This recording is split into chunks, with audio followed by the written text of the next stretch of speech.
Today we will go through periodic classification and chemical bonding. To start with, periodic table synopsis.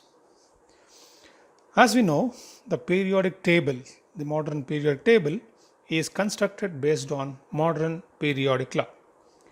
The modern periodic law states that the physical and chemical properties of elements are periodic function of their atomic numbers. Earlier, the Mendeleev periodic law was based on atomic masses, and the modern periodic table is constructed based on atomic numbers. The present form of periodic table is also known as long form of periodic table, and as we know, there are 7 periods and 18 groups.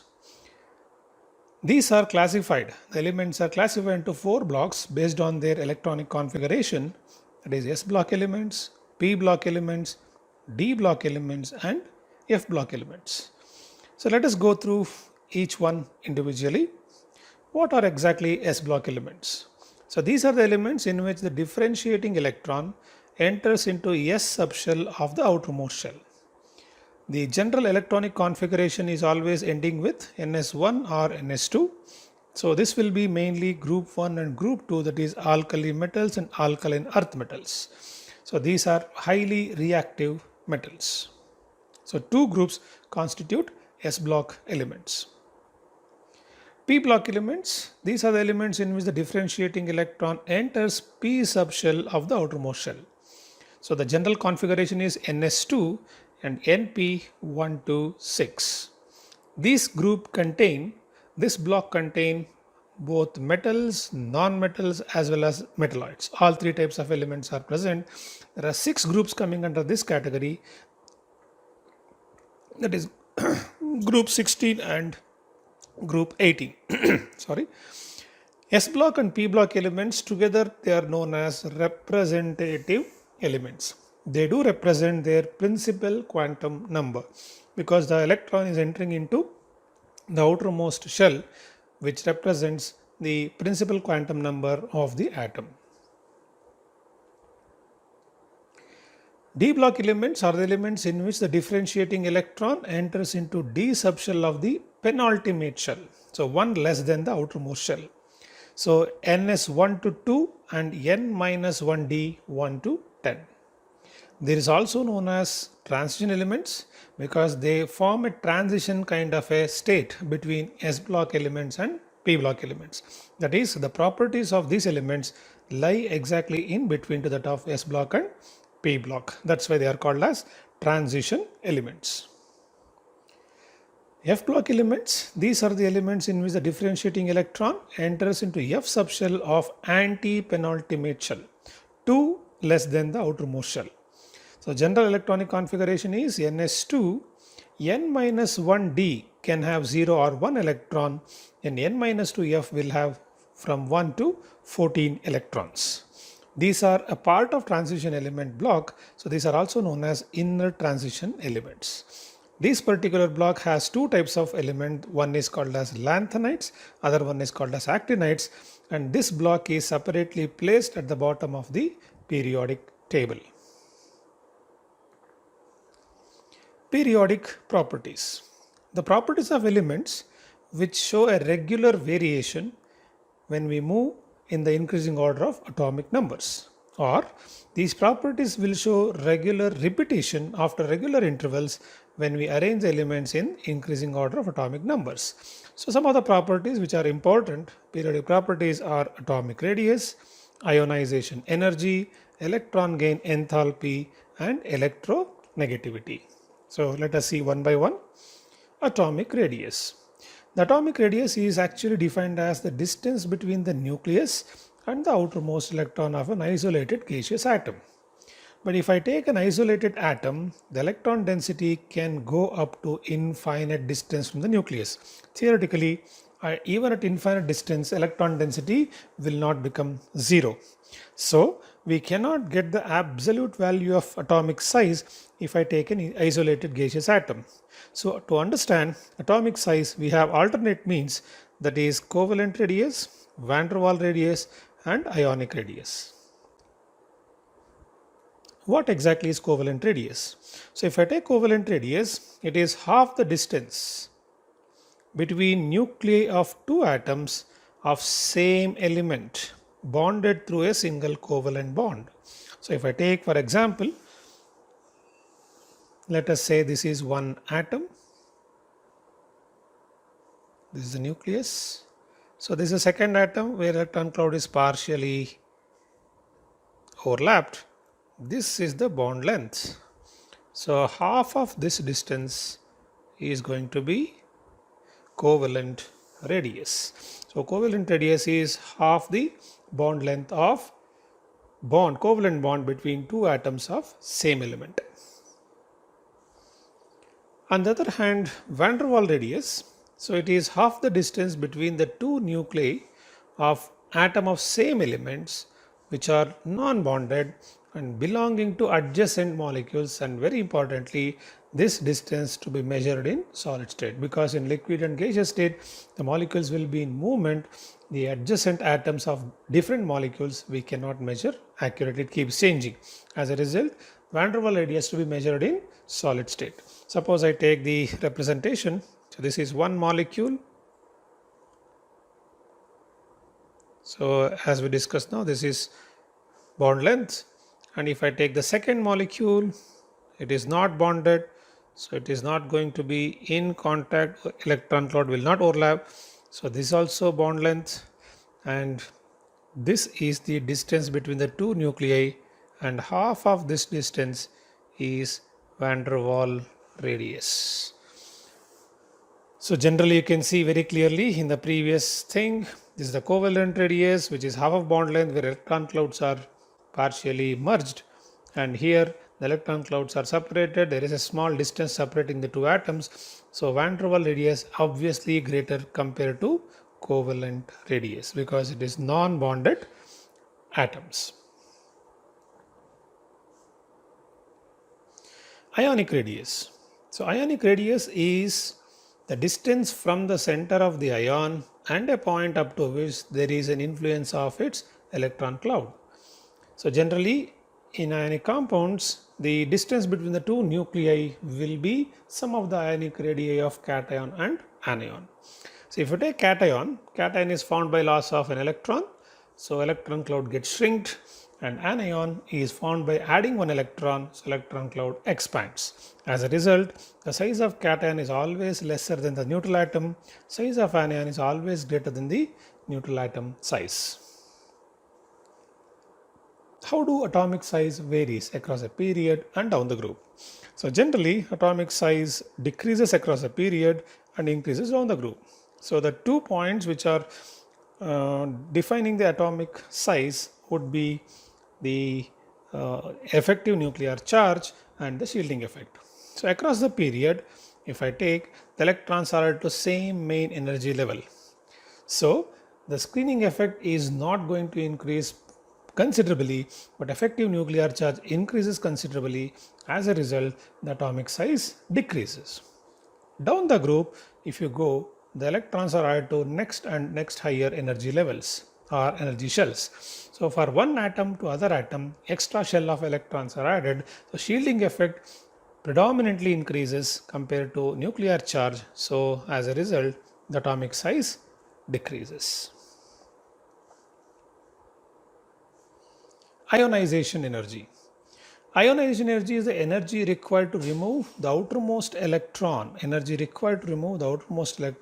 from an isolated gaseous atom. So it is always endothermic.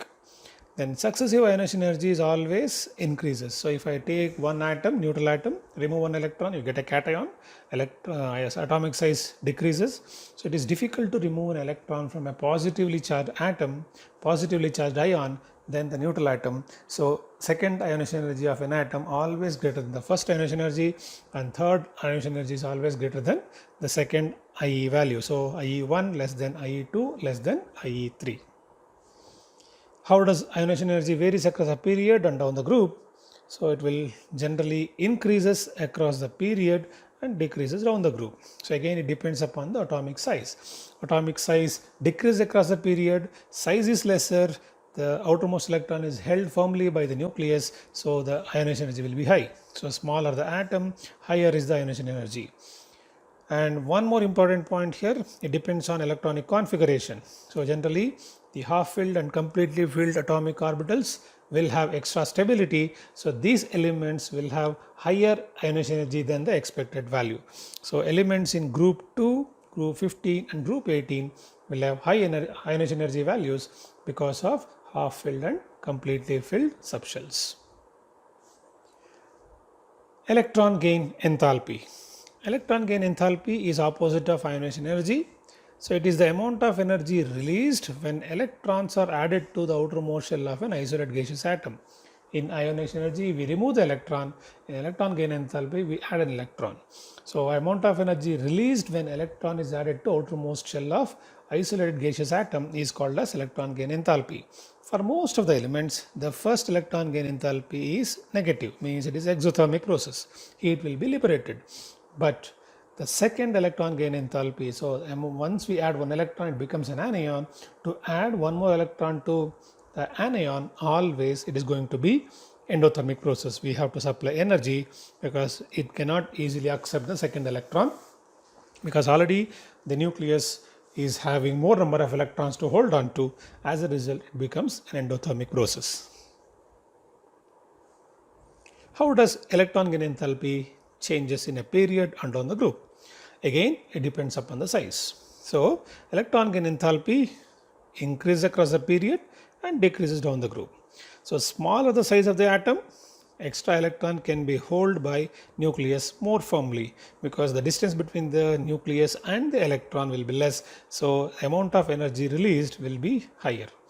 If the atoms are going to be bigger, then electron cannot be held firmly by the nucleus. So as the size of atom decreases, electron gain enthalpy increases.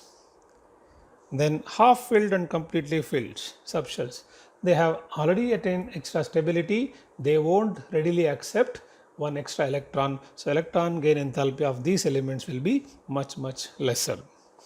Then noble gases will be always highly endothermic, very difficult to add one extra electron to the outermost shell of or the to the noble gas, because already outermost shell is completely filled.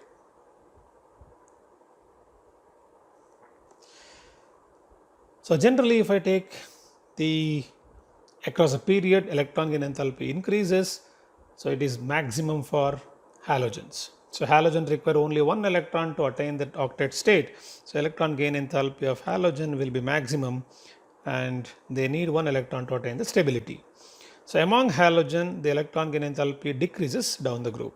But one exception, chlorine has a higher electron gain enthalpy than fluorine, because fluorine is a small in size. So addition of one more electron introduces more of inter-electronic repulsion that will slightly destabilize the ion. As a result, the amount of heat liberated, no doubt in both fluorine and chlorine, heat will be liberated. The amount of heat liberated when we add an electron is less in case of fluorine compared to chlorine. So the order will be chlorine, fluorine, bromine and iodine. Then electronegativity. Electronegativity is the ability of an atom to attract a shared electron pair towards itself. So electronegativity is a property of an atom in a molecule. So far whatever we discussed, they are all absolute property of an atom, but here the electronegativity is property of an atom whenever it is bonded to another atom. So electronegativity generally increases across a period and decreases down the group, because that also depends upon the size of the atom. And in case of electronegativity, fluorine is the most electronegative element in the periodic table, and oxygen is the second most electronegative element. So these two are the highly electronegative elements in case of halogens and oxygen. How to measure electronegativity? There are three different types of scales are available. One is called as Pauling scale, and second one is Mulliken scale, and finally Aldrich scale. So Pauling scale is the most widely used electronegativity scale, but the Mulliken scale values are 2.8 times higher than the Pauling scale of electronegativity. If you want to convert the Mulliken scale to Pauling scale, you have to divide by 2.8. Electropositivity. Electropositivity is the ability of an atom to lose the outermost electron and convert into cation. So it is almost related to ionization energy. So it is also termed as metallic character. And electropositivity is opposite of electronegativity. So electropositivity decreases across a period and increases down the group. As we go down the group, the non-metallic character will convert into metallic character. The ability of the atom to lose electron increases as we go down the group. Melting and boiling points. So melting and boiling points increases from left to right, reaches a maximum in the carbon group and then drastically decreases because the physical state of the element and the nature of bonding will change. So towards the beginning we have metals and towards the end right side we have non-metals, gases are present. So melting point and boiling point will gradually increase, reaches maximum in the carbon group and then decreases. Down the group, if I take melting and boiling point show regular trend, either they increase or either they are going to decrease, but the variation is not same in all the group. If I take alkali metals, in alkali metals the melting point decreases down the group, whereas in case of halogen the melting point and boiling point increases down the group. So that is for periodic classification and periodic properties. Now we will move on to chemical bond. Chemical bond is the force of attraction which holds atoms together in a molecule. Precisely, we can define chemical bond as force of attraction which holds the atoms or molecules or ions together in the molecule. And atoms enter into bond formation in order to attain the stability. So they can enter into bond formation either by mutual sharing of electron or by transference of electron. All this will happen only to attain stability. So different types of chemical bond. So we know ionic or electrovalent bond, then covalent bond, coordinate covalent bond, hydrogen bond, metallic bond and intermolecular forces. These are the different types of attractive force existing between the atoms in a molecule. We'll take one by one. Ionic or electrovalent bond. Ionic bond is formed due to the complete transfer of one or more than one electron from an electropositive atom to an electronegative atom. So the number of electron transferred is known as electrovalency.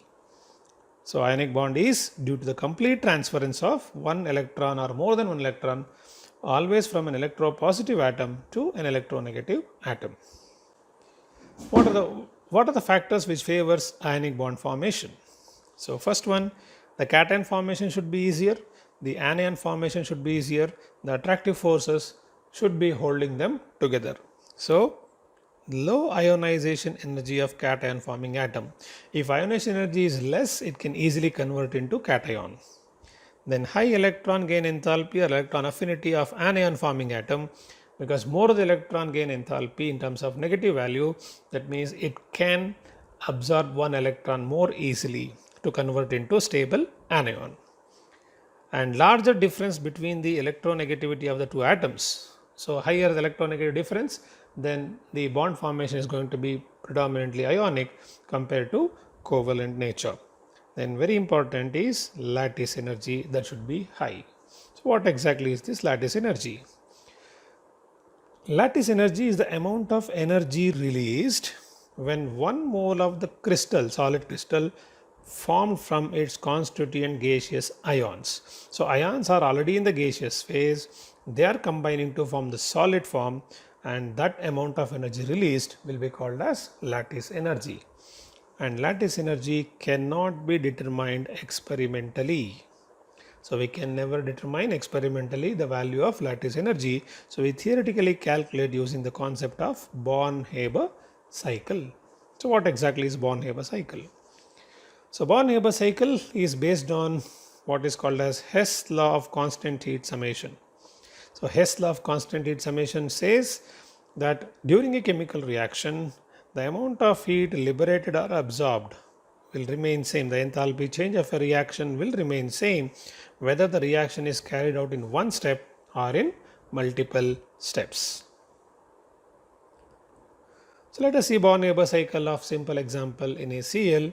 So sodium solid when combined with half Cl2 gives NaCl solid. So this is nothing but the enthalpy of formation. So direct conversion, sodium 1 mole reacts with half mole of chlorine to form sodium chloride solid. The amount of energy released will be taken as delta H formation. Theoretically, I can say the steps involved in conversion of this. See, sodium in case of solid state, it has to convert into gaseous phase. That means the enthalpy of sublimation is involved. So sodium solid is becoming sodium gas. Then sodium gas, you have to supply IE1 value to remove one electron, so become Na plus. So this is a summation of delta H sublimation and IE1 value. Same way chlorine molecules, you have to break all the bonds between chlorine molecule. So half of bond dissociation is you have to submit. So it becomes chlorine atoms in gaseous phase, and then add one electron, amount of energy release nothing but electron affinity value to convert into Cl minus. Then these two will combine to form NaCl. So the amount of energy is nothing but lattice energy, that is U. So if I take Hess law of constant heat summation, this delta HF should be equal to delta HS plus IE1 plus half of delta H dissociation plus EA value plus U.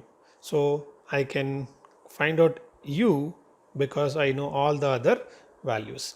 This is how we theoretically calculate lattice energy of any crystalline substance.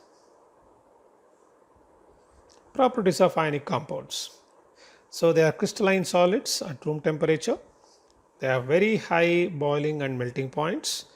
Since they are ionic, they are soluble in polar solvents like water and insoluble in non-polar solvents like benzene. They conduct electricity either in solution or in molten state. Going to covalent bond. Covalent bond is a bond formed due to mutual sharing of one or more than one electron pair between two atoms, and number of electron pairs shared is known as covalency of the molecule or atom. So covalent bond is always formed due to mutual sharing of electron pairs between the two atoms. If one electron pair is shared, it is going to form single bond. If two electron pairs are shared, it is going to form double bond. Three electron pairs are shared, forms triple bond. What are the properties of covalent compounds? So unlike ionic compounds, they also exist as solids, liquids and also gaseous at room temperature. And comparatively, they have much lower boiling and melting points. Since they are existing as molecules, they are not ionizing, so they are insoluble in polar solvents but soluble in non-polar solvents like benzene, toluene, etc. But note that some of the covalent compound are also soluble in water. In that case, the reason is mainly hydrogen bonding. So unlike ionic compounds, they are bad conductors of electricity either in solution or in their pure form. They won't conduct electricity. So there are various theories put forward to explain the covalent bond formation. The first and foremost theory is Lewis theory. In this Lewis theory, the only reason considered was the atoms enter into bond formation to attain the stable octet configuration. The only driving force for the atom to share electron pair between other atoms is to attain the octet state, that is NS2 NP6 configuration, which is ultimately stable configuration. But this theory fails to explain bonding in some of the molecules, like some molecules may have less than 8 electrons in the outermost shell but still the molecule is stable, and we have even superoctets like more than 8 electrons in the outermost shell but still they are stable. So BF3 is called as Lewis acid, which is going to be having only 6 electrons in the outermost shell of boron, still the molecule is quite stable. And PCl5, SF6 are the molecules where phosphorus has 10 electrons, sulfur has 12 electrons around the central in their outermost shell, but still the molecules are quite highly stable. So this concept could not be explained by Lewis theory. The most successful theory for covalent bond formation is valence bond theory. According to valence bond theory, the covalent bond is formed due to overlapping of atomic orbitals. It is a extension of wave mechanical model of an atom. So wave functions, whatever we discussed in atomic structure, was used, and that wave mechanical concept is extended to explain bonding, which is nothing but coming in the form of valence bond theory. So the atomic orbitals will overlap with each other to form a bond. Based on the type of overlapping, we have two types of bond. One is sigma bond, another one is pi bond. So sigma bond is formed when atomic orbitals overlap along the axis. So axial overlapping or direct overlapping will always form sigma bond.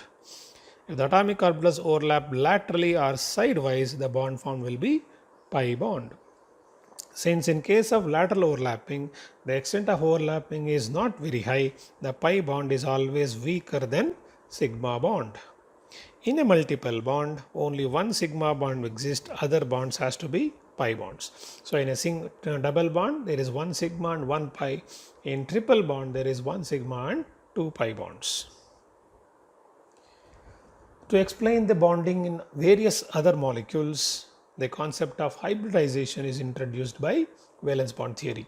So in this hybridization, it is a phenomena where the atomic orbitals of the outermost shell of the central atom undergo mixing to form equal number of new orbitals called as hybrid orbitals, and these hybrid orbitals will have same energy, shape and size but have different orientation in three-dimensional space. Before combination, the atomic orbitals are going to be of same energy or it can be of comparable energy, but once they mix and form hybrid orbitals, they are all going to have equal energy, same kind of shape but different orientation.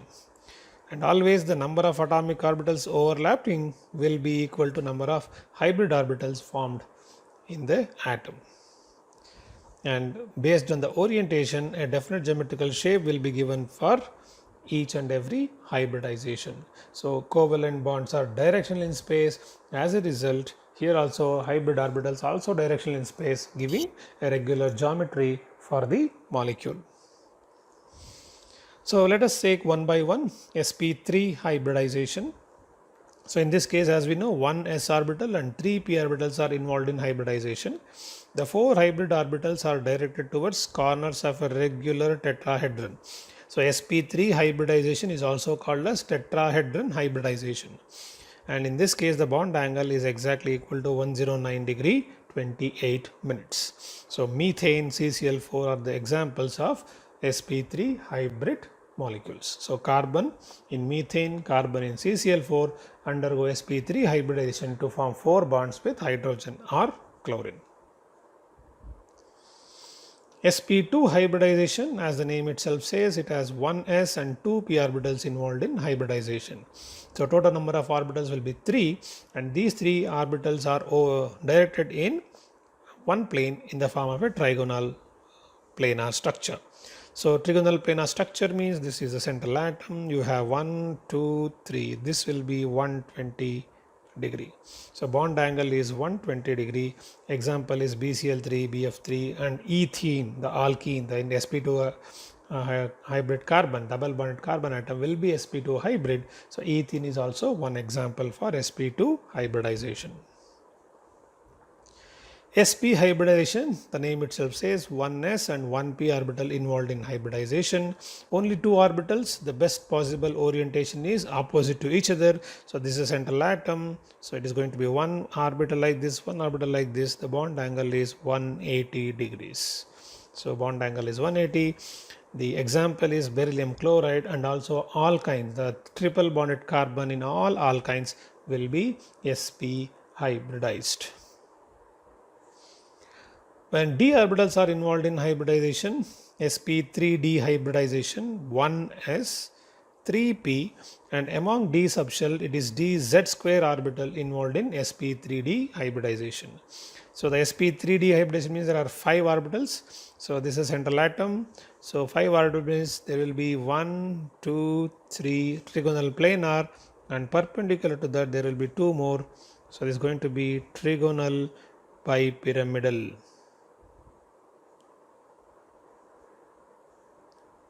like this trigonal bipyramid structure. So along the trigonal plane bond angle is 120 and among the perpendicular one bond angle is 90 degrees. So there are two types of bond angle, 120 degree and 90 degree.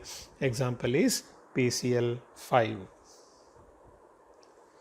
sp3d2, in this 1 s orbital, 3 p orbital and dz square and dx squared minus y square are involved in sp3d2 hybridization. There are 6 hybrid orbital which are directed along corners of regular octahedron. So that means there is a square plane kind of a structure.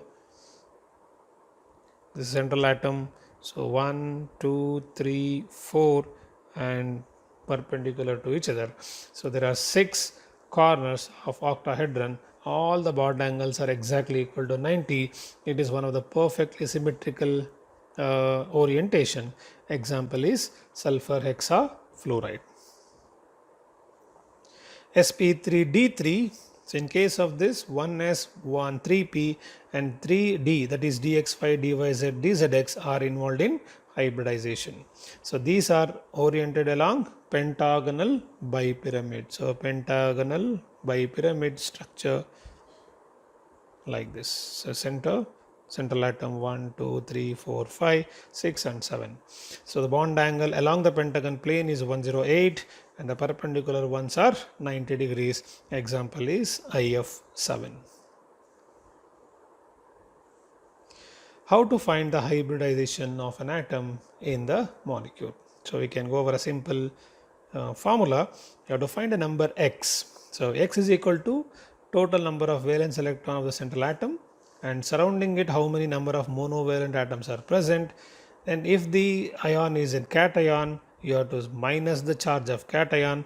If the ion is an anion, you have to add the charge on anion. So by this you get x as number. X can be 2, 3, 4, 5, 6, 7. If x is 2, it is sp, x is 3, sp2, x is 4, sp3, x is 5, sp3d, 6, it is sp3d2 and 7, it is sp3d3. So find the number x, then map for corresponding hybridization. So I will repeat, x is equal to number of valence electron in the central atom plus the number of monovalent atom bonded to it minus the charge of cation and plus the charge of the anion. If the molecule given is neither a cation or anion, the last two parameters will not be there. VSEPR theory, one more theory which will explain the basic geometry of molecule.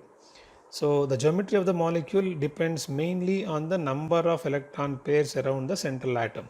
So geometry depends only on the number of electron pair on the central atom, not on the terminal atoms.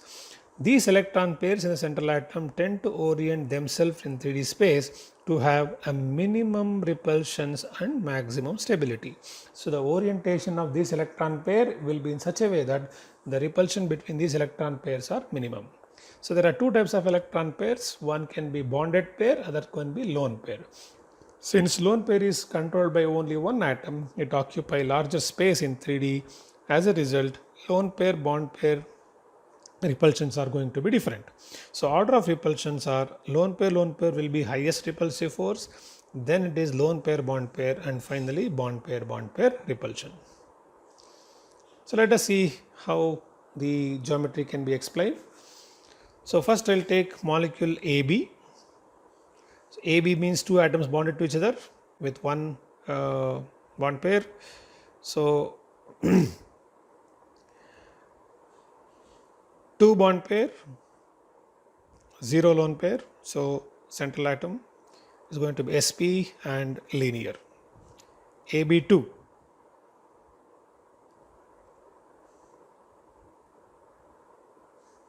So this would be AB2 rather than AB. So AB2 means 2 bond pair, 0 lone pair. So it is linear. BeCl2 is the example. This is AB3. So AB3 will have 3 bond pairs and 0 lone pair, sp2 hybridization, trigonal planar and BeCl3. This is the example. In one of the electron can be lone pair, so AB2E it is, not ABE, AB2E. So it's going to be 2 bond pair and 1 lone pair.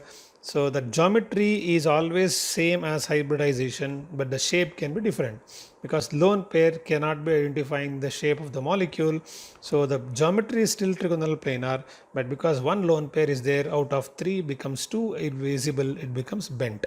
So NO2 minus is the example for this. Then AB4 means bond pairs are 4 and 0 lone pairs. The 4 pairs around the central atom means sp3 hybridization. The geometry will be tetrahedron. So since there are no lone pairs, it is also tetrahedron, and methane is the example. One electron pair is becoming lone pair, then 3 and 1. Still hybridization is sp3 because 4 pairs around the central atom. The geometry is still tetrahedron because one of the electron pair become lone pair. The shape will be pyramidal, and the example is ammonia. If is AB2E2, that means 2 bond pair, 2 lone pairs. Still there are 4 pairs, so sp3. Tetrahedron is the geometry, and bent is the shape, and water is the example. AB5, 5 bond pair, 0 lone pair, so sp3d. Trigonal bipyramidal geometry is possible for 4 types of molecule. So one lone pair will make it geometry as seesaw, 2 lone pair will make the geometry as T-shape, and 3 lone pair will make the geometry as linear. So shapes are different, geometry will remain same. So in all the cases, the hybridization is sp3d. So example for all 5 bond pairs will be PCl5, 4 bond pair and 1 lone pair will be SF4, 3 bond pair, 2 lone pair will be ICl3, and 2 bond pair and 3 lone pair would be XeF2. So 4 shapes are possible for a molecule with central atom sp3d hybridized, that is trigonal bipyramid, seesaw, T-shape and linear. If it is AB6, you can say 6 bond pair, 0 lone pair, or 5 and 1 and 4 or 2. In all the 3 cases, sp3d2 is the hybridization. Geometry is octahedron. So if there are no lone pair, shape is also octahedron. If there is one lone pair, it becomes square pyramid. If there are 2 lone pair, it becomes square planar. So examples are SF6 for 0 lone pair, XeOF4 for square pyramidal geometry, XeF4 for the square planar geometry. VSEPR theory, AB7, 7 bond pair, 0 lone pair, sp3d3, 6 and 1 also sp3d3. So both the cases sp3d3, geometry is pentagonal bipyramid, the shape is pentagonal bipyramid if there are no lone pairs, or distorted octahedron if there is one lone pair. Example is IF7 and XeF6. Moving to molecular orbital theory. The molecular orbital theory is a 3-dimensional region around the nuclei of all the atoms of a molecule where there is maximum probability of finding an electron. These molecular orbitals are controlled by all the nuclei of all the atoms, so it is polycentric in nature. And how these molecular orbitals are formed? These are formed by the combination of atomic orbitals. Now, when we say atomic orbitals are combining, the number of molecular orbitals are formed is always equal to number of atomic orbitals undergoing combination. How many atomic orbitals are combined, same number of molecular orbitals will be formed. Out of the molecular orbitals formed, half of the molecular orbitals are called as bonding molecular orbitals, that is BMO, and the remaining half is known as anti-bonding molecular orbitals called as ABMO. So in bonding molecular orbitals, the energy is less than the atomic orbitals, which favor bond formation, and anti-bonding molecular orbitals will have higher energy than the atomic orbitals, which oppose for bond formation. So while filling the molecular orbitals, we have to follow all the 3 rules how we follow in atomic orbitals, that is Aufbau principle, Pauli's principle and Hund's rule. How actually the molecular orbitals are formed? There is a theory called as LCAO method. LCAO stands for linear combination of atomic orbitals. So as we know, atomic orbitals are represented by their wave function, that is psi. So these wave functions can be combined in a linear fashion, either in symmetrical way or unsymmetrical way. So symmetric combination or constructive combination will give always bonding molecular orbitals. So psi A plus psi B, A and B are 2 atoms which are forming a molecule. Then wave function of A will be psi A, wave function of B will be psi B. If I add psi A and psi B, I get bonding molecular orbital, constructive overlapping. Asymmetric or destructive overlapping or combination will give ABMO, that is psi A minus psi B is equal to a wave function of anti-bonding molecular orbital. So, there is a linear combination of atomic orbital, one is additive overlap, other one is subtractive overlap. Basic difference between BMO and ABMO. So, a BMO formed by symmetric combination of atomic orbital, and in case of ABMO, asymmetric combination of atomic orbitals.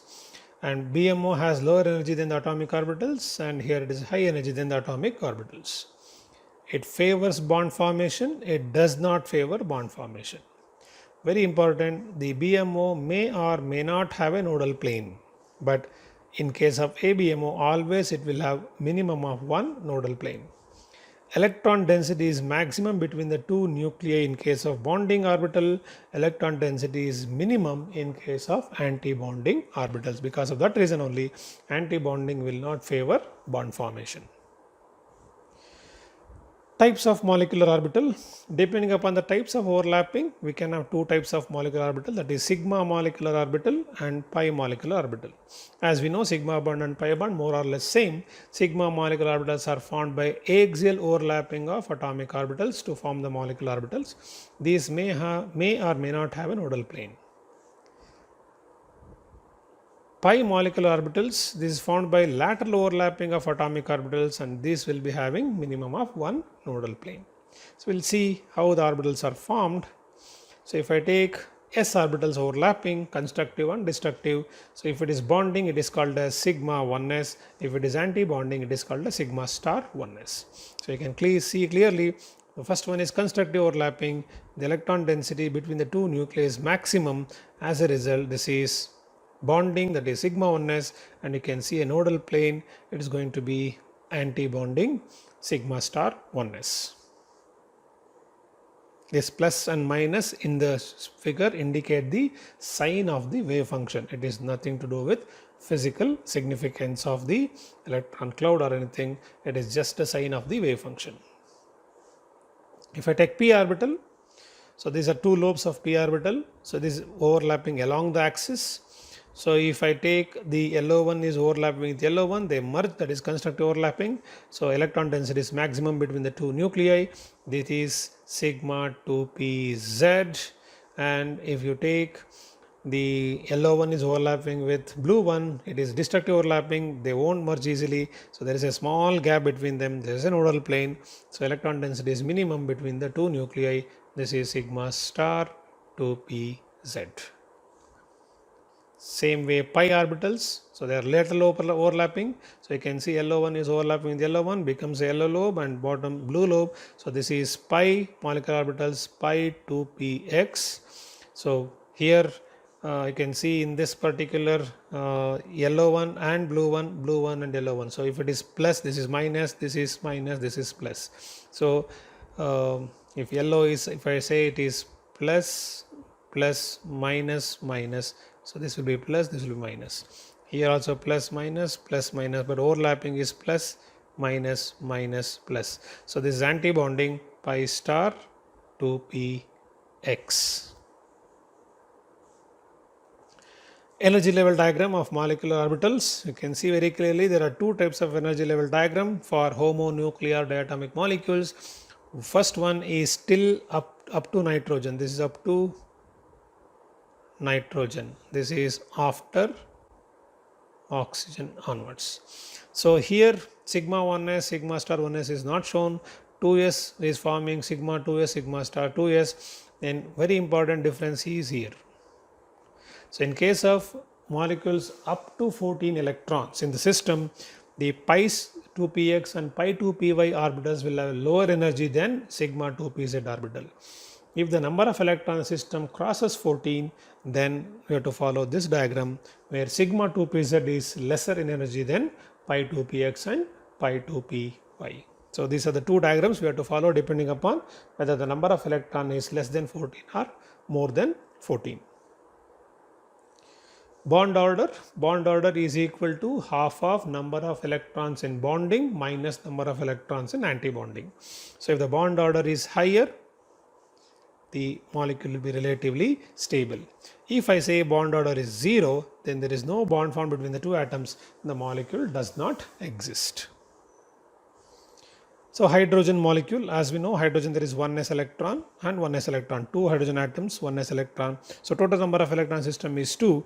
So 2 atomic orbitals overlap to form 2 molecular orbitals, sigma 1s, sigma star 1s.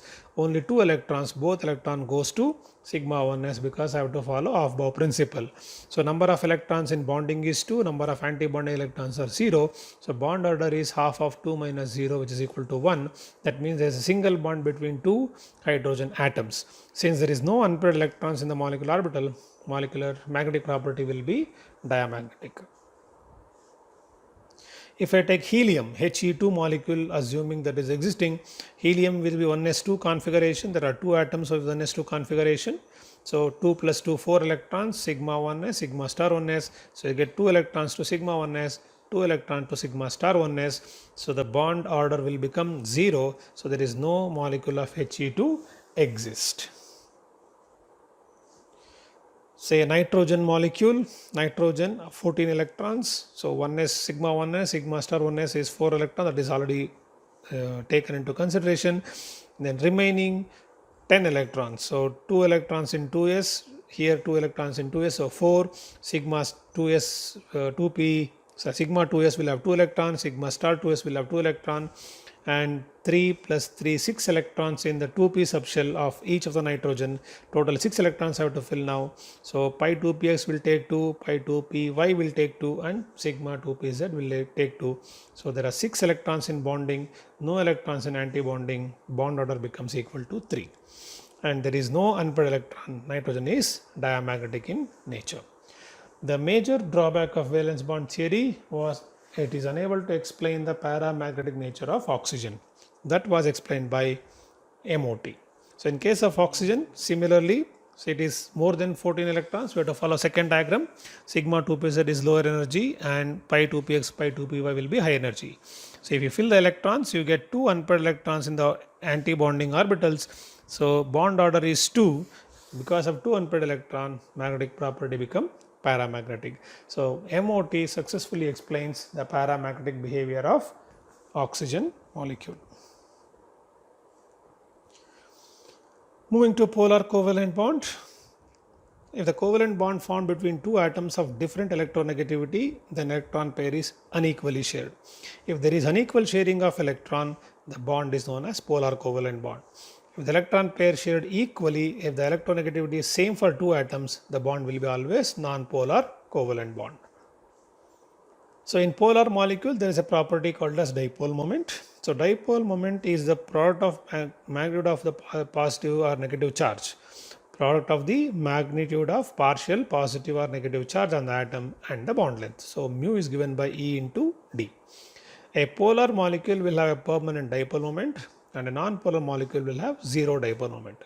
So the dipole moment measurement will be useful to find out whether the molecule is polar or non-polar. If it is diatomic molecule, usually we can find out E into D. If it is a polyatomic molecule, for each of the polar bond, we have to find the bond moments and take the vectorial resultant of all these bond moments. So for a polyatomic molecule, the net dipole moment is the resultant of all the individual bond moments. In a symmetrical molecule, net dipole moment becomes 0. Even though there are polar bonds, the molecule being symmetrical, it will cancel out in terms of bond moments. If I take an example of carbon dioxide, so carbon dioxide structure is this. This is the polar bond moment is towards this direction, and this is going to be in the opposite direction. So mu will be equal to 0. And a non-symmetrical molecule definitely will have non-zero dipole moment. So dipole moment measurements can also be used to predict the geometry of the molecules. Polarization. So it is a phenomena where when a cation comes near to anion, the cation will try to distort the electron cloud of anion. The distortion of anionic electron cloud by the cation is called as polarization. So when the polarization is maximum, so the cation charge is high and size is very small. Charge density will be very high on the cation, so it can attract the electron cloud of anion very strongly. So if the anion electron cloud is attracted very strongly towards cation, the electron density between the two nuclei will increase. As a result, it introduces covalent character to the ionic compound. So degree of covalency increases with the increase in polarization. So this is governed by Fajan rule. This is summarized as Fajan rule. In case of cation being smaller and charge being higher, greater will be its polarizing power. It is able to distort the electron cloud of anion very effectively. If the anion is larger, it can get distorted very easily. If the anion is smaller, it will not allow the cation to take the electron cloud easily. If the anion is larger, the nucleus is having less control over the outermost electron cloud, so cation can distort the electron cloud easily. So smaller the cation and larger the anion, polarization is maximum, that will have higher covalent character. So this is nothing but Fajan rule. Small cation and large anion of the compound, the covalent character will be more. So larger cation and smaller anion, the ionic character is going to be more. So if you are given with 4 different molecules, to find out the degree of covalency or ionic character, you have to go with the size of the cation and size of anion. Coordinate covalent bond. It is also covalent bond. The only difference between covalent and coordinate bond is the electron pair which is shared is coming from only one atom. So covalent bond found between two atoms in which shared electron pair is coming only from one of the bonded atom is called as coordinate covalent bond. A coordinate covalent bond is relatively more stronger than covalent bond. Hydrogen bond. This is a very important type of bond, very weak but plays a significant role. So attraction between the hydrogen atom which is bonded to highly electronegative atom like oxygen, fluorine, nitrogen, and the highly electronegative atom of a different molecule or within the same molecule. So hydrogen atom which is bonded to these three, F, O and N. Then this hydrogen attracted by other electronegative atom, that is also F, O and N.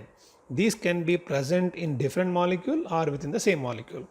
So based on the bonding within the molecule or outside the molecule, we have two types of hydrogen bonding. One is intermolecular hydrogen bonding, second one is intramolecular hydrogen bonding. If I take intermolecular hydrogen bonding, the hydrogen bond formation is between two different molecules. So if I take H2O here, you can see very clearly oxygen is more electronegative atom. So here hydrogen is bonded to this oxygen by covalent bond, and this dotted line what we can see is hydrogen bond. So the two water molecules are joining together through hydrogen bond. So because of this association of molecules, the consequence will be the boiling point will be elevated. So in case of intramolecular, you can see very clearly it's a phenol, orthonitrophenol. OH bond is there. This is H bonded to oxygen through sigma bond, and nitro group is also having one oxygen which is in the same molecule. These are held by hydrogen bond. So intramolecular hydrogen bonding within the molecule. What are the consequences of hydrogen bonding? So very important, intermolecular hydrogen bonding increase the boiling point, intramolecular hydrogen bonding decrease the boiling point. And because of intermolecular hydrogen bonding, water exists as a liquid at room temperature due to hydrogen bonding. And also water has maximum density at 4 degrees Celsius. There is an expansion instead of contraction when the water is cooled from 4 degree to 0 degree, which is called as anomalous expansion. To convert into solid form, hydrogen bond is of a higher length compared to covalent bond. So water molecule go away from each other and then they are going to set themselves at particular place where ice structure is obtained. So from 4 degree to 0 degree, there is expansion instead of contraction. And ice have less density than water, so it will float on water. Metallic bonding is a force of attraction which holds metal ions or kernels and free electrons in the metal crystal. This bonding in metal explained by a model called as electron C model, electron gas model. So this is the metal kernels. You can see here metal kernels. and these are the freely moving electrons. So the metal kernels are kept immersed in a sea of freely moving electron. That is the concept of electron sea model. So electron sea model can explain the properties, lustrous nature.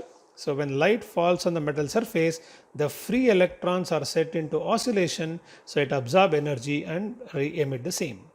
As a result, the metal surface appear lustrous in nature. Conductivity.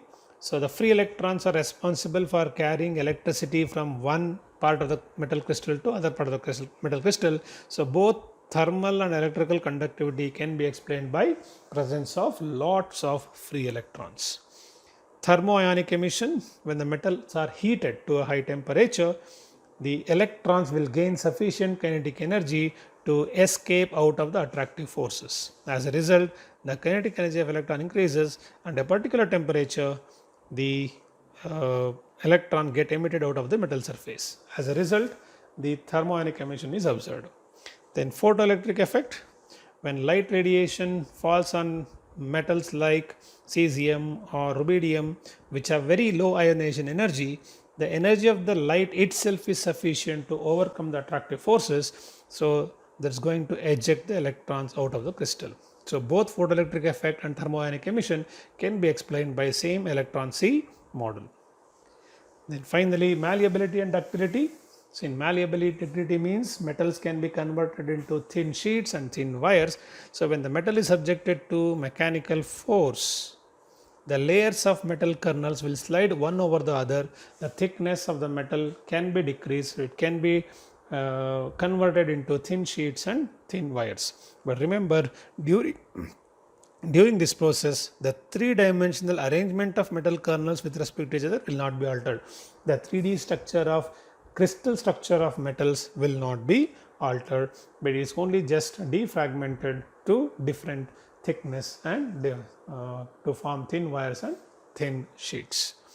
So these are the synopsis points in periodic table and chemical bonding. Thank you.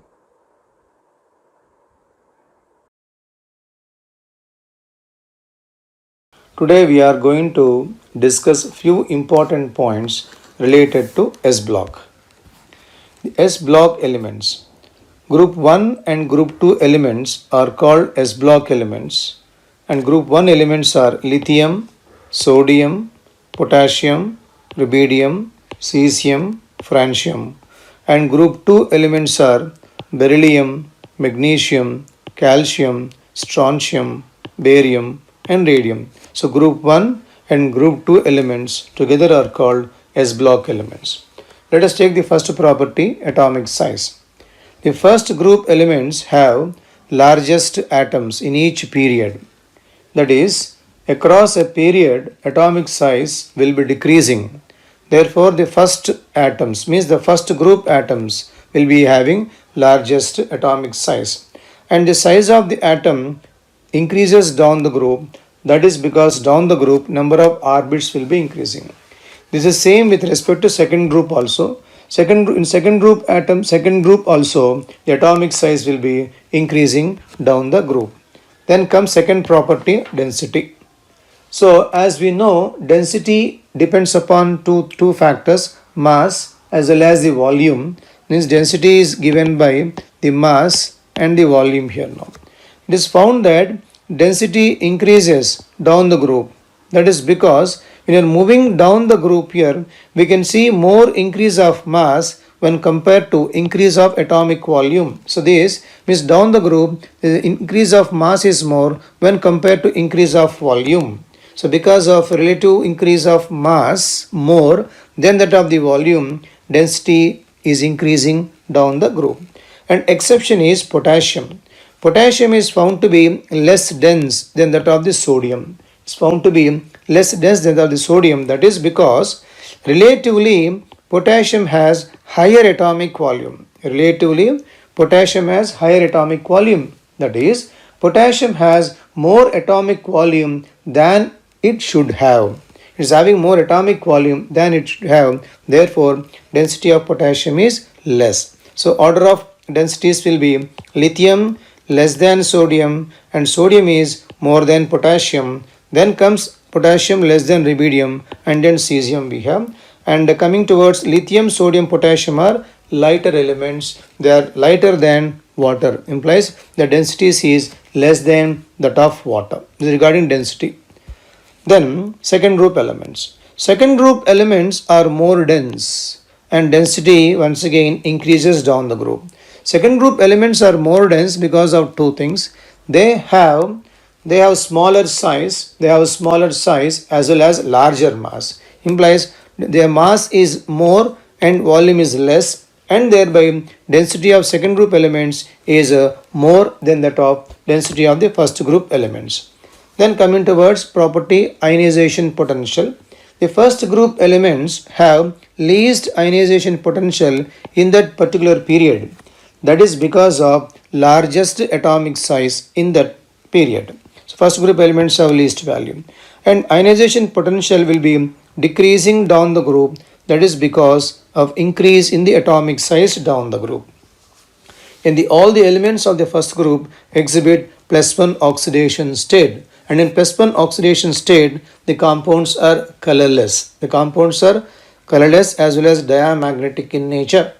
And compounds such as potassium permanganate, KMnO4, potassium dichromate, potassium chromate, they are colored. The color is because of the anions which are present in that. Otherwise, the compounds of first group elements are colorless and diamagnetic in nature.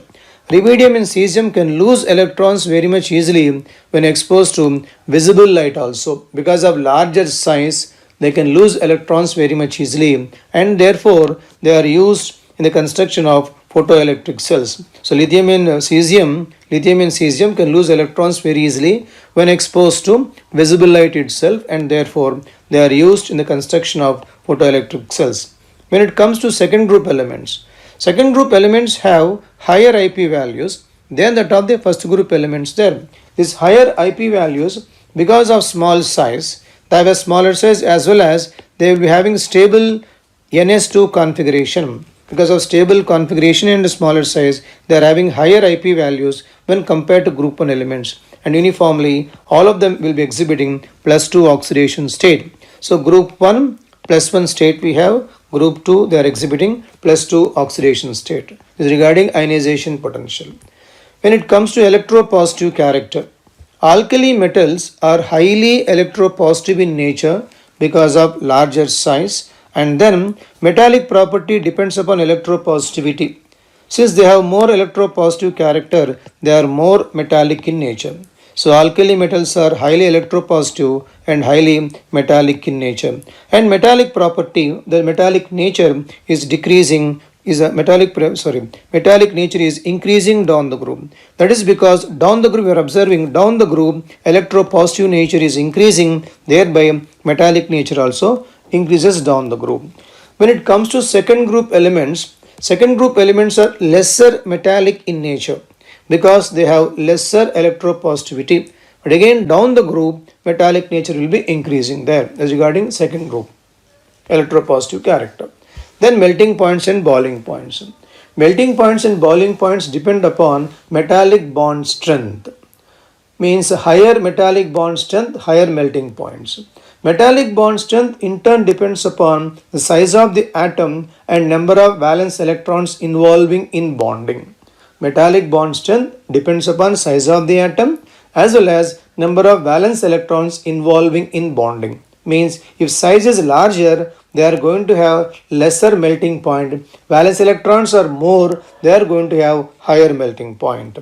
And in this case, they have lesser metallic bond strength, and the metallic bond strength is decreasing down the group. Because of larger size, they have lesser metallic bond strength, and metallic bond strength is decreasing down the group, and therefore melting and boiling points are decreasing down the group. Melting and boiling points decrease down the group because of decreasing in the metallic bond strength, and they are very soft metals and can be cut even with a knife also. Soft metals and we can cut with knife. Then when it comes to second group elements, they are having stronger metallic bond. They are having stronger metallic bond because From second group elements, they're smaller in size and we have more number of valence electrons. Therefore, they have a stronger metallic bond. That is because of smaller size as well as more number of valence electrons. But when it comes to the trend, from second group onwards, there is no trend in melting point because melting point also depends on crystal structure of these elements. Melting points also depends upon crystal structure, and here all the elements have different crystalline structures and therefore melting points do not vary uniformly. But what we need to remember is highest melting point is for beryllium and lowest melting point is for magnesium. High for beryllium, low for magnesium we have. So melting points are also depending upon the crystalline structures. These elements, all the elements have different crystalline structures, hence there is no uniform melting point, there is no order in the melting points. But we have to remember beryllium is highest and magnesium is the least. Then comes hydration, then comes the hydration property. The metal ions undergo hydration in water and form hydrated ions. And the hydrated ion formation depends upon the positive charge density. Lithium being smaller in size, it is having greater positive charge and therefore undergoes hydration to a greater extent. Since Li plus has a greater positive charge density, it undergoes hydration to a greater extent. And then its hydrated ion size also will be larger because of more hydration there now. Now when you compare the size of hydrated ions in this group, here down the group the size is getting reduced because cesium cannot undergo hydration heavily as lithium undergoes hydration heavily there now. That is regarding the order of hydration we have.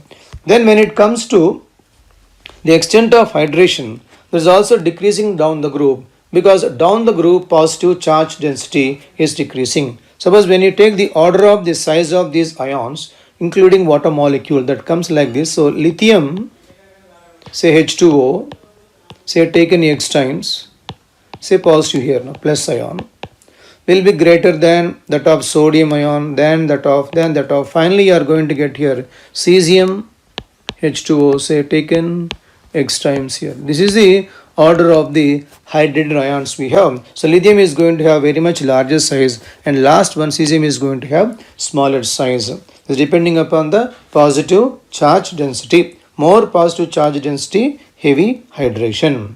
Then comes ionic mobility. Ionic mobility depends upon the size of the ion in water. So the size is small, it can move very much fastly. Larger size ion cannot move fastly. So ionic mobility depends upon the size of the ion. So ionic mobility of these ions in water is increasing down the group because you have seen that the size of the ions, these things are decreasing.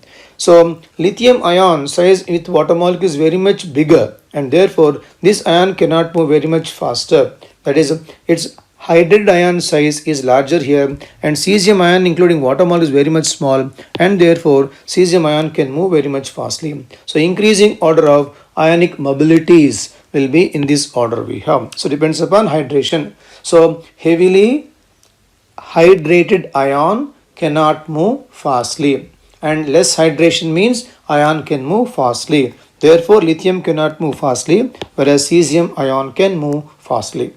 Then second group elements. Second group elements have higher hydration enthalpy because of more charge density. That is, they have a smaller size and they need to have larger charge also. So therefore, they are going to have more charge density. And because of these hydration enthalpies only, the second group metal salts are existing as mainly hydrated salts. That is to say, for example, if you take magnesium chloride, it is existing as hexahydrate. Like say take calcium chloride, exists as hexahydrate there. So these salts are existing as hydrated salts because of their greater hydration enthalpy values. Then comes reducing property. So alkali metals are very good reducing agents because of, we can say, low ionization energies. They can lose electrons easily and therefore they are very good reducing agents. And reducing property is increasing down the group. Reducing property increases down the group. And here the exception is lithium we have. Lithium is having higher reducing property. So lithium is strongest reducing agent, and that is because of its largest hydration energy. So alkali metals are good reducing agents, and reducing strength is increasing down the group, but only exception is lithium. Lithium is having higher reducing strength, that is because of its higher hydration enthalpy values. Let us see now the order. So to know the order, we need to construct a Born-Haber cycle which has 3 steps in that. Lithium solid, first of all sublimation, changing into gas, then comes ionization to ion, then going towards hydration property we have. So this step, the sublimation step, is going to be endothermic step. Means this has say delta H1. This value is going to be a positive value. Ionization also, it is an endothermic step. So delta H2 is also a positive value we have now. And only this value delta H3 hydration will be a negative value for us now. And then the resultant depends upon the sum of all these energy values. Means delta H, the total delta H is given as delta H1 plus delta H2 plus delta H3 we have. Higher negative delta H indicates it is going to be a stronger reducing agent. So summation must be negative value. Higher negative value indicates that is going to be a stronger reducing agent. And then lithium is having higher value of hydration here. This value is very much higher for lithium, which is compensating both IP value as well as sublimation values. So therefore, this compensates both these 2 steps here and having higher negative value, and thereby lithium is having highest reducing strength we have. When you compare other elements, we can even replace these lithium by metal in general and construct a Born-Haber cycle, and we can know relatively which is stronger reducing agent. When it comes to second group elements, they have lesser reducing strength. Lesser reducing strength means here the total delta H value must be lesser negative when compared to first group elements. That is because of, you can say, higher sublimation as well as higher IP values.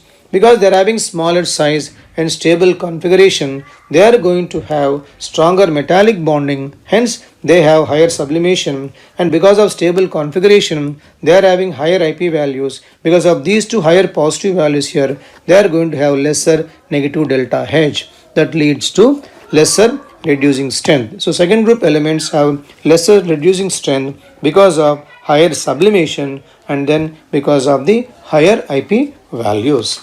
Then comes the flame test. So these metal ions impart color to the flame. That is, reason behind is the energy of the flame is sufficient to excite the electrons of these metals. During de-excitation, means electrons are getting excited first, and during de-excitation of electrons, the energy liberated, means the radiation coming out from that, will fall within visible portion. Therefore, they impart color.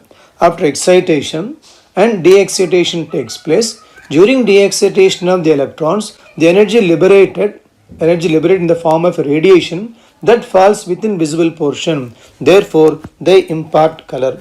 And in the second group elements, except beryllium and magnesium, others are imparting color. That is because beryllium and magnesium elements are smaller in size and their electrons cannot be excited by the energy of the flame. When it comes to second group, only Be and Mg do not impart any color for the flame because of the smaller size and their electrons cannot be excited by the flame. So the colors we need to remember: lithium, crimson red; sodium, golden yellow; potassium, lilac we have; rubidium and cesium, both are exhibiting violet color. And comes to second group elements, calcium, brick red; barium, apple green; crimson comes to be strontium exhibits crimson red color in the flame we have. These are the flame tests we have. Then comes polarizing power. Polarizing power basically depends upon the charge as well as ionic size square. So if you have similar polarizing power, similar properties we have. If you have a greater polarizing power, then it is going to have a greater attraction for electronic cloud. So more polarizing power means more attraction for electronic cloud. and that leads to more covalent character. So lithium Li plus is having more polarizing power, and therefore it forms mainly covalent compounds. Because of higher polarizing power of lithium compounds are covalent in nature. Other alkali metals form ionic compounds. So only lithium forms mainly, or lithium compounds have covalent character, whereas other alkali metals have only ionic property. Coming towards second group elements have higher polarizing power than that of even first group elements also, because they have smaller size as well as the smaller size, and then they have charge. They have more charge and small size they have, and thereby they are having more polarizing power, and therefore their compounds are much more covalent in nature.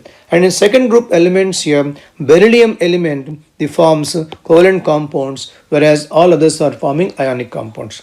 So in first group, lithium compounds have covalent character. In second group, beryllium forms covalent compounds, others being ionic in nature. This is regarding polarizing power and the nature of the bonds formed by these elements. Then comes solution in the liquid ammonia. These first group elements dissolve in liquid ammonia and form a deep blue color solution. So when you're dissolving the metals in the liquid ammonia, see the solution contains electrons in them. That is, we can see like this, a metal dissolving in ammonia, it ionizes, it forms metal ion, plus electrons are given by that. And the metal ions which are present, they take up ammonia molecules. They are surrounded by ammonia molecules. It forms metal, say NH3 taken X times. This is said to be ammoniated cation. Then electrons are also surrounded by ammonia molecules. Say I am writing here YNH3 giving rise to, and this is called ammoniated electrons. This is called ammoniated electrons. So when you take all together the solution, say metal plus X plus Y moles of ammonia giving rise to, it will be M NH3 taken X times plus electron, so NH3 taken Y times now.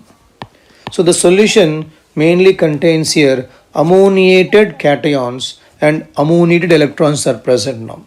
So these ions are present in the liquid ammonia solution of metals now, and they are imparting color to the solution now. Here the solution contains ammoniated cations and ammoniated electrons are there, that is these two are there in the solution now.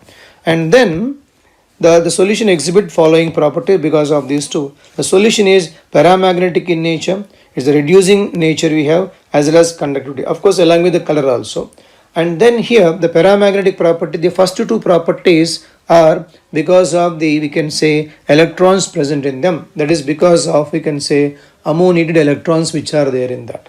When it comes to the second, that is a conductivity, we can say that is because of the ions which are present in that. So all the properties are because of those ions which are there in that. Similarly, second group elements also dissolve in liquid ammonia and form blue color solution. A similar reaction can be written even for the second group elements also. So first and second group metals are dissolving in liquid ammonia and giving a blue color solution, and the solution contains here ammoniated electrons, ammoniated cations in them.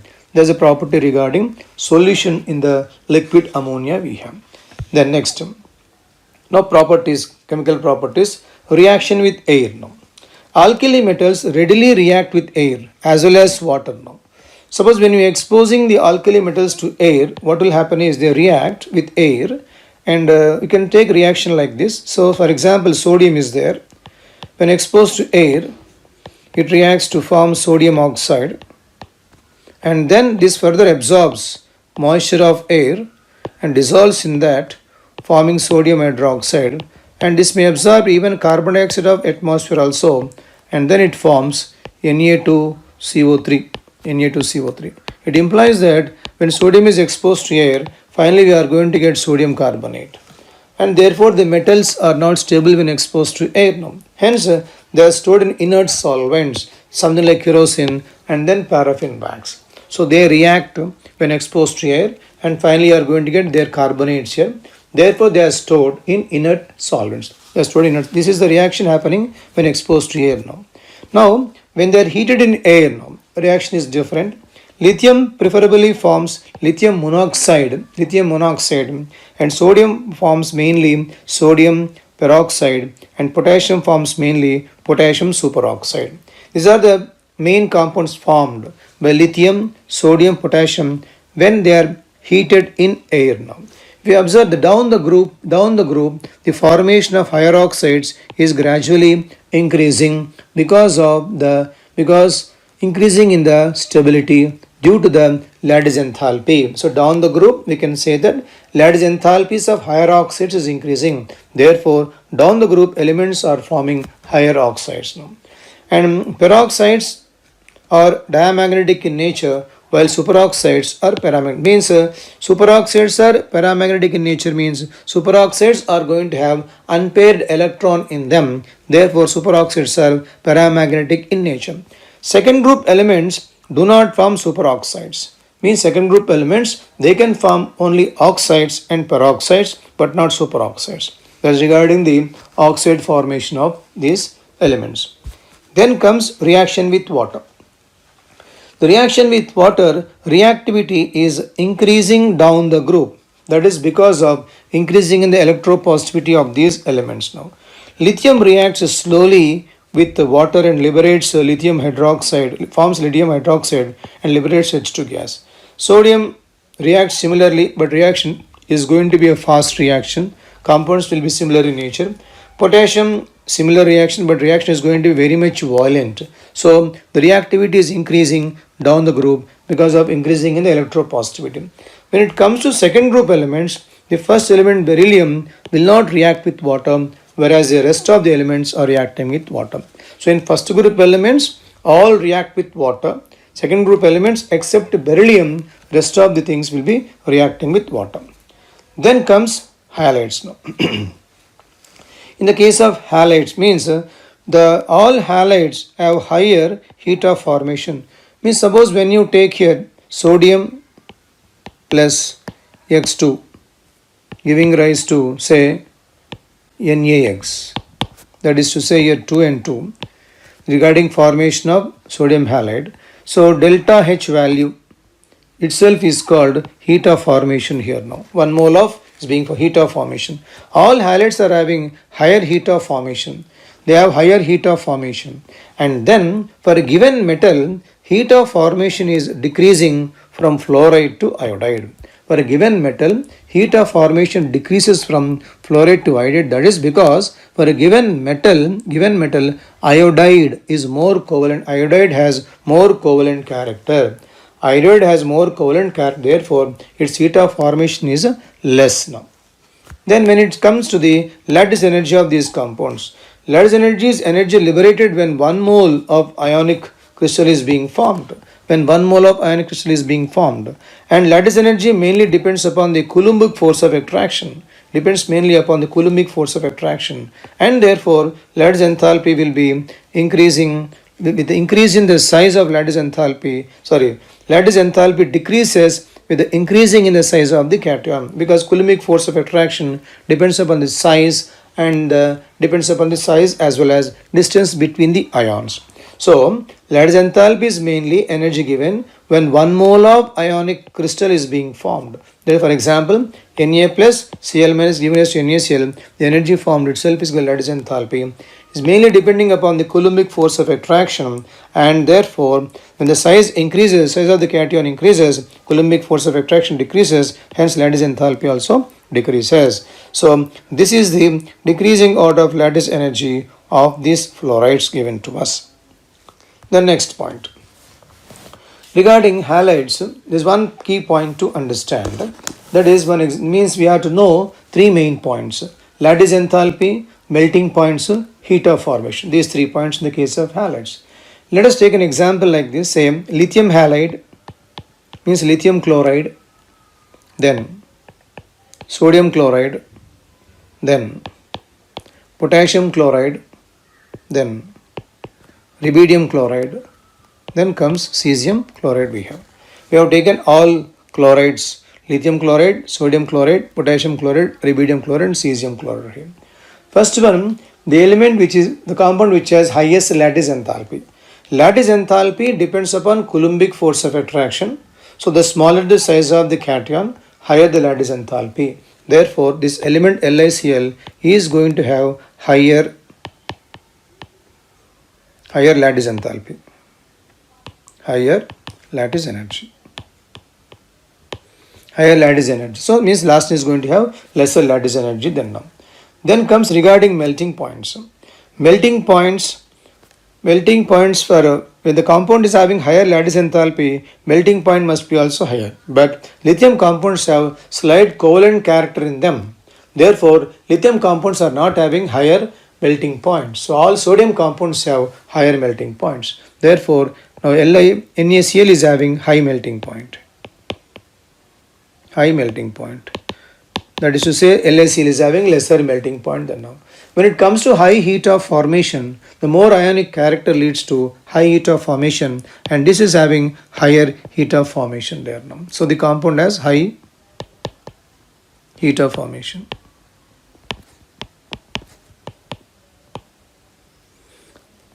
So therefore, high heat of formation is cesium chloride, high lattice enthalpy lithium chloride, high melting point sodium chloride. So this is also having high, even ionic nature also higher for this, is a high ionic nature, is having more ionic nature also. Implies it is going to have more covalent nature than now. So more covalent nature. More covalent nature. So these are the now 3 points to understand: lattice enthalpy, melting points, and then heat of formation. So melting points are exceptional because though melting points depends upon the force of attractions, since lithium compounds are having covalent character in them, they are not having higher melting points. Sodium compounds are going to have higher melting points. This is regarding halides properties. And then coming towards second group. In second group elements, except beryllium halides, remaining all other halides are ionic in nature. In first group, lithium compounds have covalent character. Second group, beryllium compounds are completely covalent in nature. For example, when you take beryllium halides have different structures, especially beryllium chloride. If you are observing, beryllium chloride has different type of structures, BeCl2. When you take BeCl2, say in vapor phase, if it is above 1200 Kelvin, vapor phase and then above 1200 Kelvin, the molecule exists as a monomer, means it will be like this. So beryllium chloride, that is above 1200, it will be in vapor phase now. Vapor phase it has. If it is below 1200 in vapor phase, it exists as a dimer molecule. Means 1200, it should be 1200 Kelvin, but it should be below. It is below this one, it exists as a dimeric structure. So that is to say, the structure comes like this. So beryllium, another atom of beryllium here. So Cl, Cl, Cl, Cl.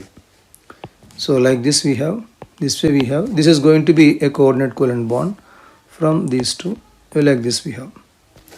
That is, everything is a dimeric structure, BeCl2. And if you take solid form, if you take the molecule in solid phase, there is going to be a polymeric structure. It has a polymeric structure. So beryllium, it is a polymer. So few number of atoms you are taking here, Cl, Cl.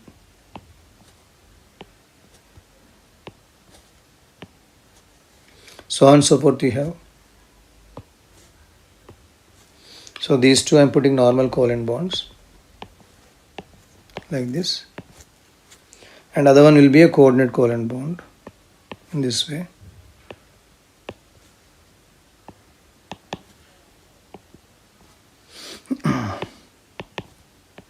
And so on and so forth we have. It's a polymeric type of structure. So beryllium halides are covalent in nature. They have different type of structures, especially BeCl2. In vapor phase above 1200 Kelvin, a simple monomeric structure. Below that, it is going to be dimeric structure.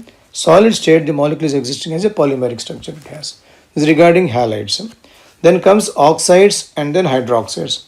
First group, oxides as well as hydroxides, all are basic in nature and basic property further increases down the group. When it comes to second group elements, beryllium oxide, beryllium hydroxide, the first one, are amphoteric in nature, whereas remaining all of them are basic in nature and basic property further increases. So in S block elements, among oxides and hydroxides, only beryllium compounds, beryllium oxide, beryllium hydroxide are amphoteric. Rest all oxides and hydroxides, all of them are coming under basic nature, and basic nature further increases down the group. Then comes carbonates and bicarbonates. First and second group elements form solid bicarbonates. First as well as second form solid bicarbonates. And in first group, lithium carbonate is unstable, and whereas other carbonates are thermally stable. That's to say, when you take lithium carbonate, means Li2CO3 dissociates very easily to give Li2O and then CO2. But when you take Na2CO3, this thermally will not dissociate. Means thermally stable compound we have. So only lithium carbonate is unstable in first group elements. Rest of that thermally stable compounds. Now when you take second group carbonates, all of them dissociate, but the stability will be increasing. Suppose when you take calcium carbonate, giving rise to calcium oxide plus CO2, take barium carbonate, BaCO3, also dissociates, use BaO and CO2. Means in second group, all of them dissociate upon heating, but dissociation temperatures will be increasing. That implies that stabilities are gradually increasing there now. So in first group, only lithium carbonate will dissociate, rest will not dissociate, rest will not decompose. Whereas in second group, all carbonates start decomposing there now. Then when it comes to bicarbonates now. So if you take bicarbonates, first group elements form bicarbonates, whereas second group elements form bicarbonates only in their aqueous solutions. Means first group elements form solid bicarbonates we have. Second group bicarbonates exist only in their aqueous solutions. When it comes to stabilities of these compounds, stabilities are increasing down the group. So all bicarbonates of first group decompose on heating, but stability gradually increases down the group. Means if you take, for example, sodium bicarbonate, giving rise to, it dissociates to form Na2CO3 plus CO2 plus H2O. So it dissociates now. Similarly, you can take potassium bicarbonates also. This compound also dissociates, K2CO3 plus CO2 plus H2O. Means all of them dissociate upon heating, but stability will be increasing down the group. Means potassium is much more stable when compared to sodium. That is the order of stabilities of bicarbonates we have. Then comes diagonal relationship. Diagonal relationship means here diagonally lithium and then magnesium, beryllium, aluminum, boron, silicon have similar type of properties, and that is because they have similar electronegative values. Now let us take some examples with the properties, some examples here for diagonal relationship properties. Both lithium and magnesium decompose slowly, water liberating H2 gas. So both are reacting with water and liberate H2 gas. Both form nitrides, lithium nitride and magnesium nitride. Both form oxides, normal oxide, lithium oxide, magnesium oxide. Both metal hydroxides are weak bases, and they are slightly soluble in water. So lithium and magnesium decompose water, both form nitrates, both form oxides, both metal hydroxides are weakly basic in nature, they are slightly soluble. And then both metal carbonates will decompose on heating to give a carbon dioxide as well as metal oxides. The carbonates, phosphates, fluorides of both the elements are insoluble in water. This is important thing now. Carbonates, phosphates, fluorides. These elements are insoluble in water. LiCl and MgCl2 both are deliquescent.